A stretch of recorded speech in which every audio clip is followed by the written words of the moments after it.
भारतीय पहचान दी।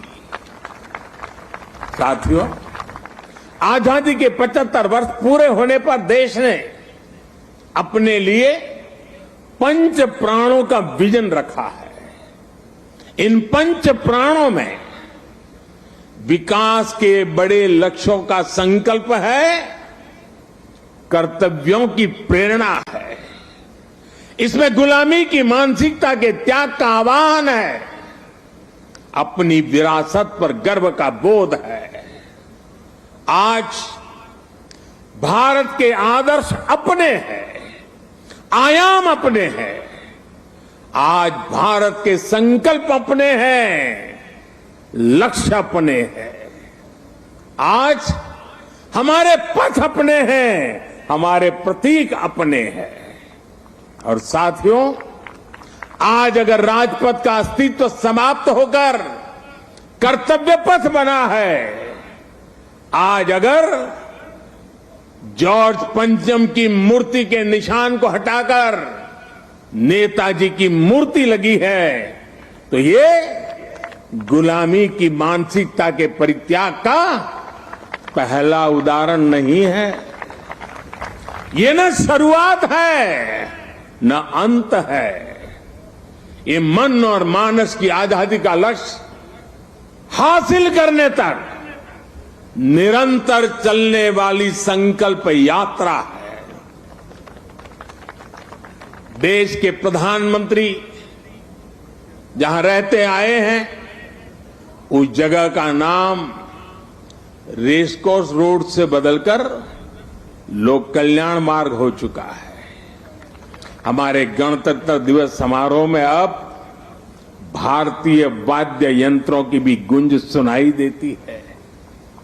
Beating the retreat ceremony में अब देशभक्ति से सरोबार गीतों को सुनकर हर भारतीय आनंद से भर जाता है।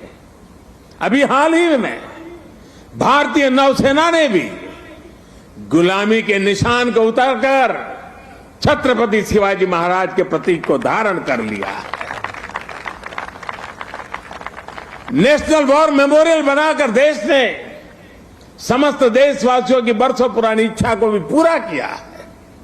साथियों, ये बदलाव केवल प्रतीकों तक ही सीमित नहीं है। ये बदलाव देश की नीतियों का भी हिस्सा बन चुका है। आज देश अंग्रेजों के जमाने से चले आ रहे सैकड़ों कानूनों को बदल चुका है। भारतीय बजट जो इतने दशकों से ब्रिटिश संसद के समय का अनुसरण कर रहा था, उसका समय और तारीख भी बदल गई है। राष्ट्रीय शिक्षा नीति के जरिए अब विदेशी भाषा की मजबूरी से भी देश के युवाओं को आजाद किया जा रहा है।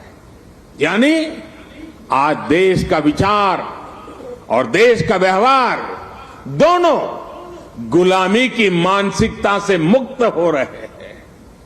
ये मुक्ति हमें विकसित भारत के लक्ष्य तक लेकर के जाएगी। साथियों, महाकवि भरतियार ने भारत की महानता को लेकर तमिल भाषा में बहुत ही सुंदर कविता लिखी थी।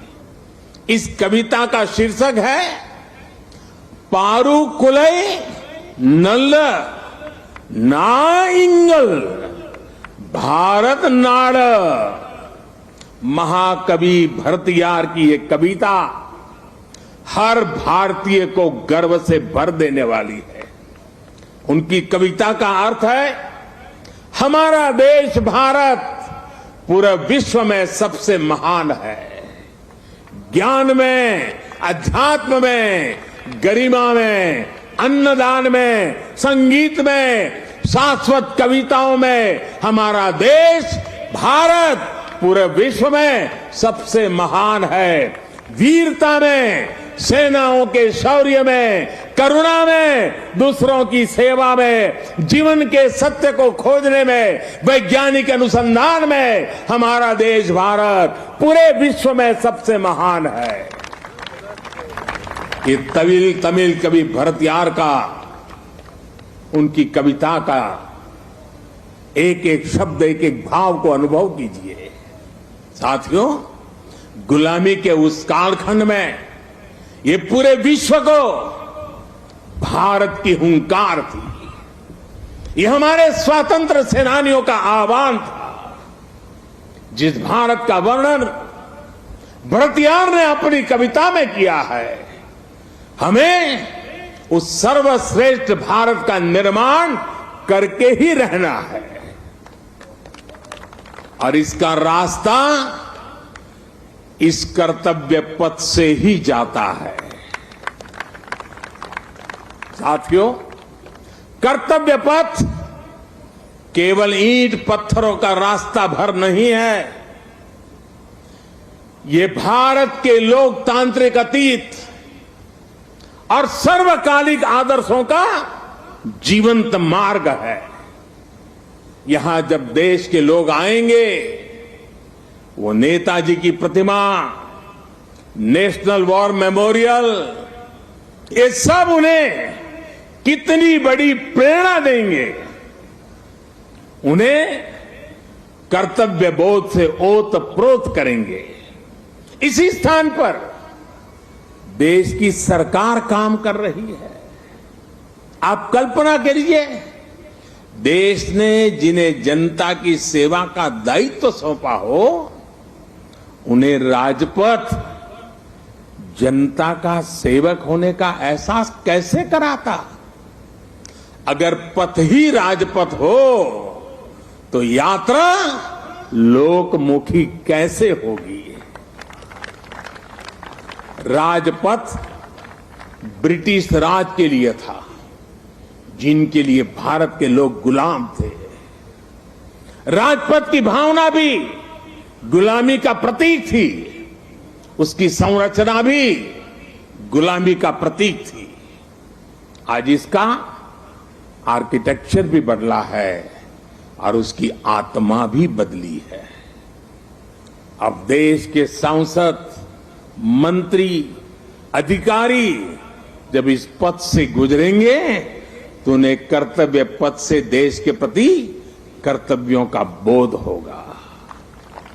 उसके लिए नई ऊर्जा मिलेगी, प्रेरणा मिलेगी।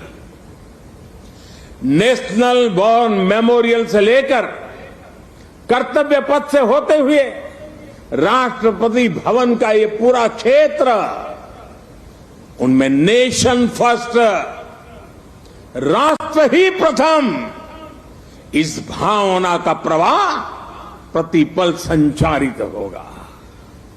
साथियों, आज के इस अवसर पर मैं अपने उन श्रमिक साथियों का विशेष आभार व्यक्त करना चाहता हूं, जिन्होंने कर्तव्य पथ को केवल बनाया ही नहीं है, बल्कि अपने श्रम की पराकाष्ठा से देश को कर्तव्य पथ दिखाया भी है।